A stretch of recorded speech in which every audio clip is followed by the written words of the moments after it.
क्या कभी आपने सोचा है कि क्यों बढ़ रहे हैं हम?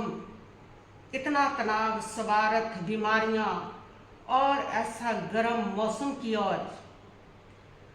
यहाँ हिंसा है, पाप, लोभ बढ़ रहा है।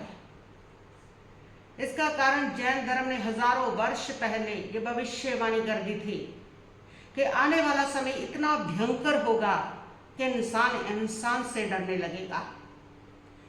किस प्रकार की स्थितियां होंगी आने वाले समय की, उन सब भविष्यवाणियों को आप यदि सुनेंगे तो आप पाएंगे कि अभी क्या देखा है जो आने वाले समय में देखना पड़ेगा। जैन धर्म में कालखंड के दो भाग किए हैं, अवसर्पणी काल और उत्सर्पणी काल। जिस कालखंड में हम जी रहे हैं वो अवसर्पणी काल है। इसका मतलब है कि सुख को कम होते चले जाना। और इस अवसर्पणी काल के 6 भाग है, 6 आरे हैं। उनमें से आज जिस आरे में हम चल रहे हैं ये है 5वां आरा, जिसका नाम है दुष्यम काल, दुखम काल।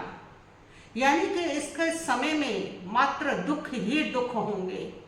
जैसे जैसे ये आरा बढ़ेगा वैसे वैसे इंसान के जीवन में क्या क्या होने वाला है, क्या क्या बताया है परमात्मा में कि कैसा भयंकर समय आएगा, कैसा डरावना समय आएगा, किस और हम बढ़ेंगे, इनकी भविष्यवाणियां पहले ही हो चुकी हैं। क्या क्या होने वाला है इसमें?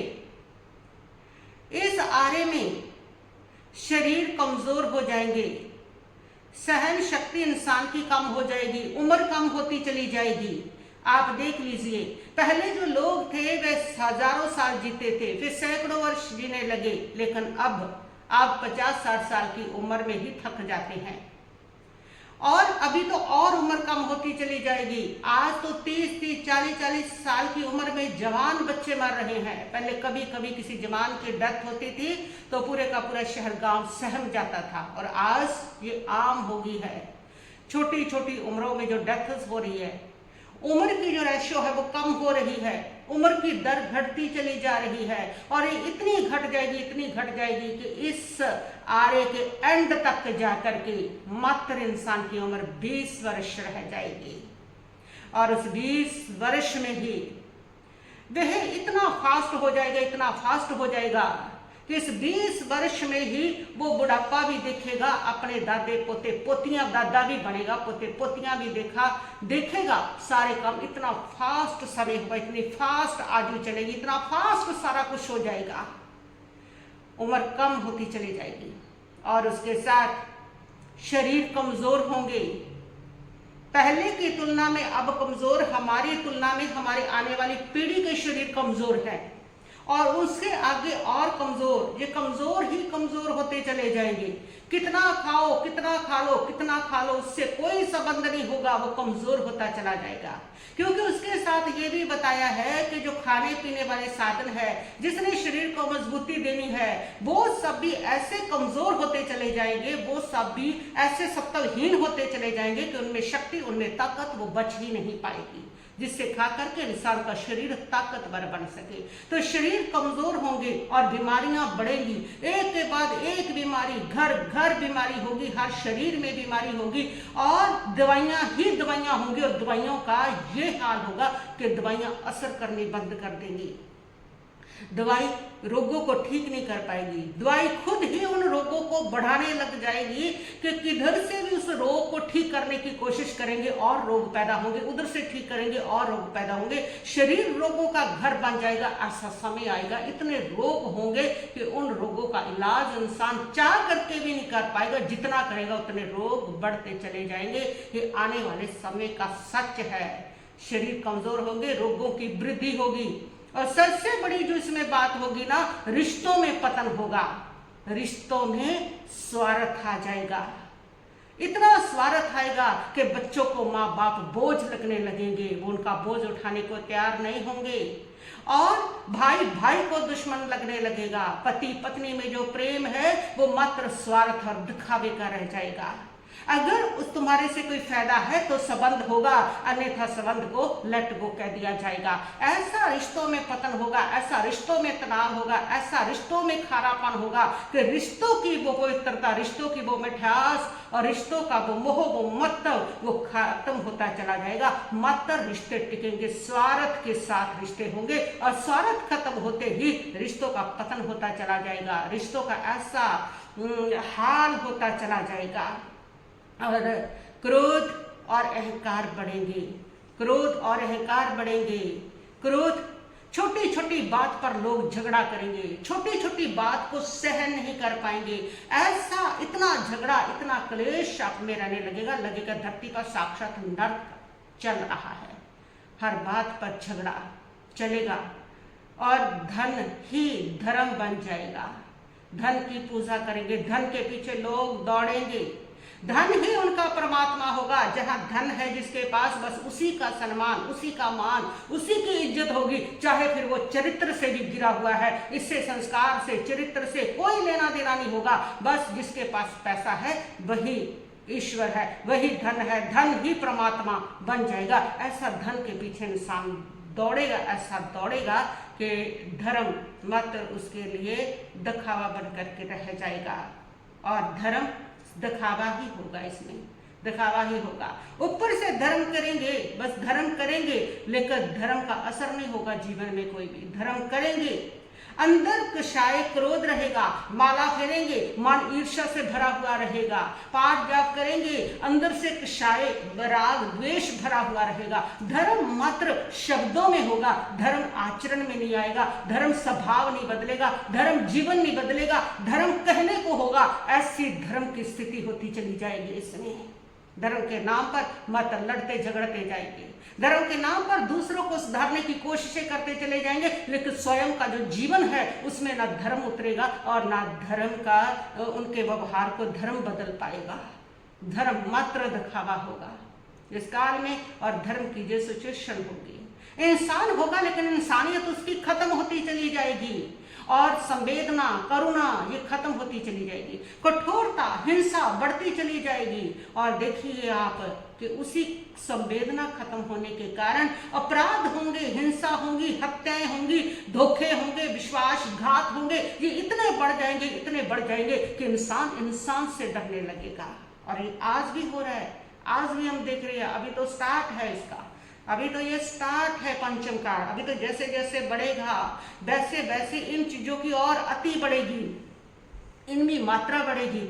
अभी से हम देख रहे हैं कि रोज की हत्या, कहीं पति पत्नी को मार रहा है, कहीं पत्नी पति को मार रही है, कहीं बेटा माँ को मार रहा है, कहीं माँ बेटे को मार रही है, माँ बच्चों को मार रही है। पता नहीं, आप रोज पढ़िए ऐसी हिंसा, ऐसी हत्याएं, ऐसे अपराध, ऐसा क्राइम कि उसको सुन करके व्यक्ति का दिल दहल जाता है, कांप जाता है। इंसान इंसान से डरने लगे, खतरनाक हो जाएगा इंसान। इंसान के पास संवेदना खत्म हो जाएगी, उसकी इंसानियत खत्म होती चली जाएगी, कठोरता, क्रूरता इंसान के भीतर बढ़ती चली जाएगी।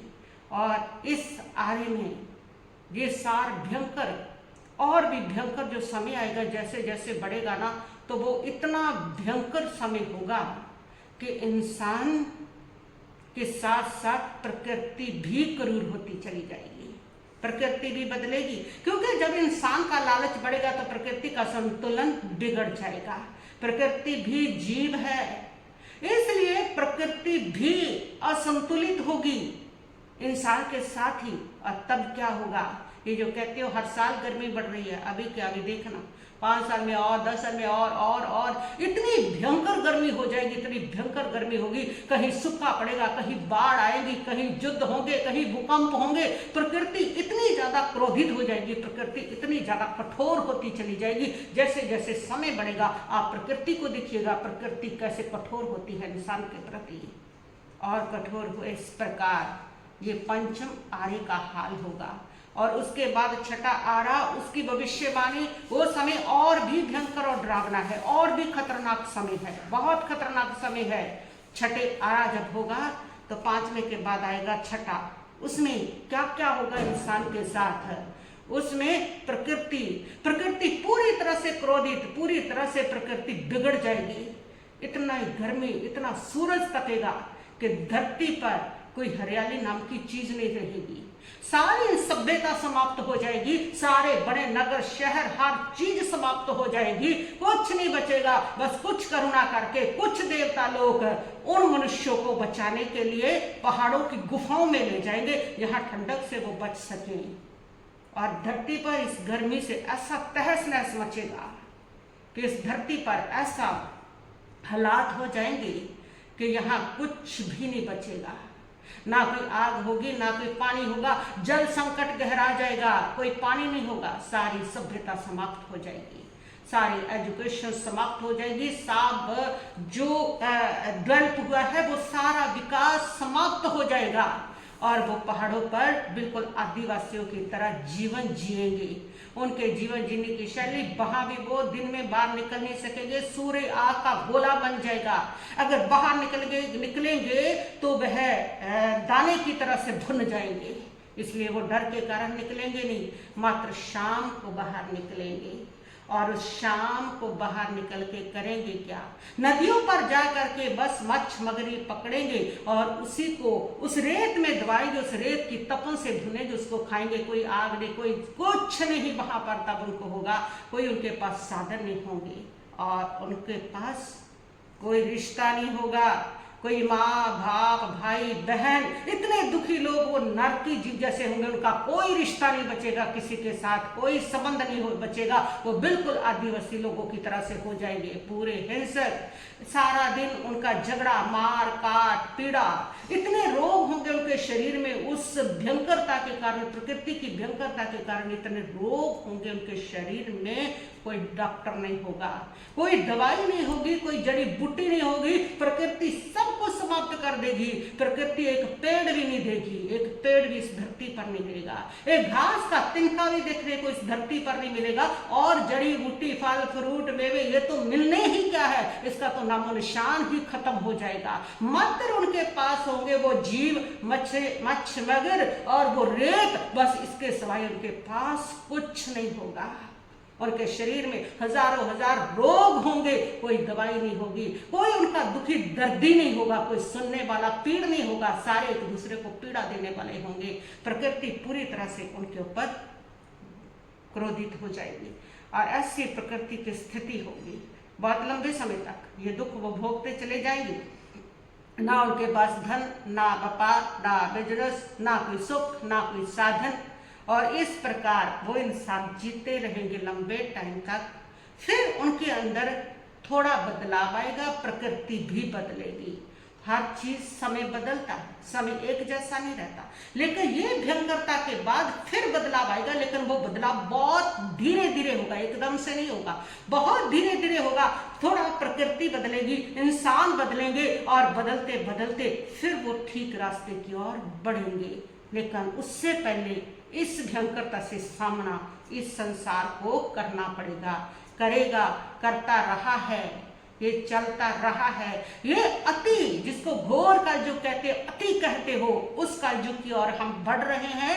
हर साल आप देखेंगे कि हम दुखों की ओर बढ़ रहे हैं, हम क्राइम की ओर बढ़ रहे हैं, हम पाप की ओर बढ़ रहे हैं, हम अपराध की ओर बढ़ रहे हैं, हम स्वार्थ की ओर बढ़ रहे हैं। और ये इस अति पर जाएगा कि उस अति का वर्णन, उसकी भविष्यवाणियां जैन धर्म में की हुई है और जो की है वो आज भी सच हो रही है। वो हम देख रहे हैं, उसमें बहुत सारी चीजें ऐसी आज भी हो रही हैं कि जितने कुलीन कुल हैं वो सब निमन काम करने लग जाएंगे, आज भी हम देख रहे हैं। और जितने निमन कुल के लोग थे ना, वो श्रेष्ठ पदों पर पहुंचने शुरू हो जाएंगे और वह अपने जीवन में श्रेष्ठ होने लगेंगे। कुलीन घरों की लेडीज जो होती थी वो आम दूसरों की तरह से नाच गाना, इसमें नाचने वालों की तरह करेंगी और उनके अंदर अस्तित्व नहीं रहेगा। लेकिन और जो जिनको हम निमन कुल कहते थे, उनकी औरतें वो सभ्यता की ओर बढ़ना शुरू करेंगी। तो इस प्रकार बहुत बदलाव होगा, बहुत बदलाव। और ये समय भयंकर आने वाला है। हर साल, हर जैसे जैसे आगे बढ़ोगे ये भयंकरता आप देखोगे। यहाँ पर जल संकट भी गहराएगा, हर विकास भी ठप होगा। हिंसा भी बढ़ेगी, करुणा भी समाप्त होगी, संवेदना भी समाप्त होगी, धर्म भी समाप्त हो जाएगा उस छठे आरे में, उसमें जा करके जिसमें वो सारी प्रकृति खत्म कर देगी सब कुछ, उनको पहाड़ की गुफाओं में रहना पड़ेगा। तब कोई भी धर्म नहीं होगा, कोई धर्म का नाम नहीं पता होगा, कोई परमात्मा का नाम नहीं पता होगा, कुछ नहीं होगा। उस समय मात्र मारा मारी, हर समय लड़ाई झगड़े। आप कभी आदिवासियों में जाके देखो, आज भी वहां पर आपको ना बहुत सारी ऐसी हिंसा, इस प्रकार खून पीना, इंसान का मारना, ये सारी चीजें चल रही हैं। तो उस समय तो ये ही रह जाएगा, बाकी सारी जो अच्छी चीजें हैं वो खत्म हो जाएंगी। यानी कि ये वो समय चल रहा है जिसमें जो अच्छी चीजें हैं वो खत्म की ओर होंगी, और जितनी बुरी चीजें हैं वो चरम सीमा की ओर पहुंचनी शुरू करेंगी, चरम सीमा की ओर बढ़ेंगे। यानी कि इस युग में बढ़ना है हिंसा, अपराध, क्राइम, स्वार्थ, दुर्गंध और दुख, इसकी चरम सीमा की ओर बढ़ना है। बीमारियां, रोग चरम सीमा की ओर बढ़ना है। ऐसा भयंकर समय आने वाला है। उस भयंकर समय में हम पैदा ना हो, परमात्मा ने इसलिए कहा है कि इसलिए बताया है, ऐसी भयंकर समय आने से पहले तुम संभल जाओ, तुम धर्म आराधना शुरू करो, तुम मानवता की सेवा शुरू करो, और उस धर्म आराधना मानवता की सेवा से तुम इस युग में ना आओ, ऐसे लोक में पैदा हो जाओ, यहाँ पर सुख है। ऐसे धरती पर अनेक लोग हैं इस संसार में, इस विश्व के इस ब्रह्मांड में, यानी कि देवलोक है। उन देवलोक की पुण्य भूमियों में जा सकते हो तुम, और वहां पर जा करके तुम महावदय क्षेत्र में इस धरती पर जा सकते हो, जहां पर ये युग कभी आता ही नहीं है। ऐसे महावदय क्षेत्र बताए हैं, इस धरती पर भी बहुत जगह ऐसी है जहां पर ये काल नहीं होगा, लेकिन इस में होगा, भरत क्षेत्र में, भरत खंड में ये समय आएगा। ऐसा भयंकर कलयुग, ऐसा घोर समय, दुखमय समय आएगा, उसमें हम पैदा ना हो।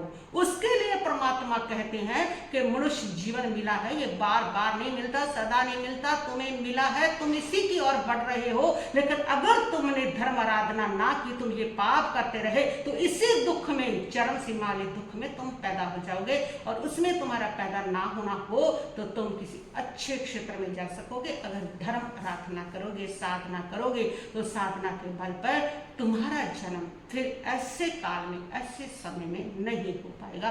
तो इसके लिए परमात्मा ने ये समाधान बताए हैं, ये भविष्यवाणियां बताई हैं, ये समय बताया है कि ऐसा भयंकर जो समय है वो आने वाला है। बस इतना ही कहते ही मैं अपने वक्तव्य को यहीं पर स्थगित करती हूँ। ओम शांति शांति शांति भाव।